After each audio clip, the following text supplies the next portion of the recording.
Assalamualaikum dan selamat sejahtera semua. Saya harap kawan-kawan semua sihat. Saya Muhammad Nur Luqman bin Nur Muhammad. Saya berumur 12 tahun. Saya merupakan murid Selejeh pada tahun 2025. Saya kini bersekolah di SK Parit Kazi. Saya berasa sangat gembira kerana terpilih sebagai murid Selejeh mewakili sekolah saya.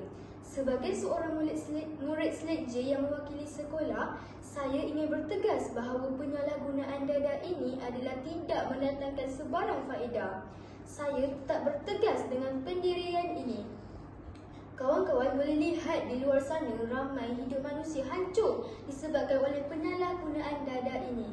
Penyalahgunaan dada ini bukan berlaku pada masa kini sahaja. Sebenarnya, ia telah lama berlaku di seluruh dunia. Sebagai contohnya, negara China pada masa lalu hancur kerana pihak penjajah telah menggunakan candu bagi melemahkan semangat rakyat-rakyatnya. Ini membuktikan bahawa kesan penyalahgunaan dada ini sangat dahsyat ya kawan-kawan. Dari sudut kesihatan pula, penyalahgunaan dada ini boleh mengganggu kesihatan kita. Antara penyakit yang disebabkan oleh penyalahgunaan dada ini seperti masalah jantung, penyakit berjangkit kronik seperti HIV dan TB. Mereka yang mengambil dada ini juga biasanya akan mengalami masalah paru-paru seperti kanser paru-paru.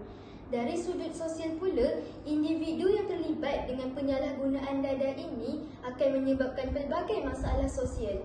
Jika kawan-kawan perhatikan di media sosial, banyak masalah jenayah disebabkan oleh dada ini.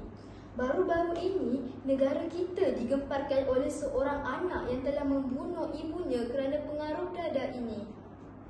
Sebenarnya kawan-kawan, terdapat pelbagai cara untuk kita lakukan agar tidak terpengaruh oleh penyalahgunaan dada ini. Sebagai seorang rakyat Malaysia, perkara utama adalah kita perlu berpegang kepada suruhan agama. Kita juga jangan mudah untuk terpengaruh dengan perkara yang negatif. Pemilihan kawan-kawan juga sangat penting. Kawan-kawan jangan terpengaruh dengan rakan-rakan yang tidak baik ya. Malah, kita perlu menasihati mereka.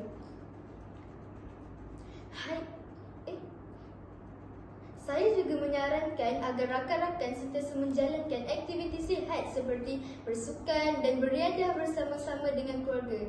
Sebelum saya mengundurkan diri, saya ingin berpesan kepada diri saya dan rakan-rakan agar sentiasa beringat dan tidak terjebak dengan penyalahgunaan dada ini. Penyalahgunaan dada ini tiada faedahnya. Katakan tidak pada dada. Sekian, terima kasih. Bye. Assalamualaikum.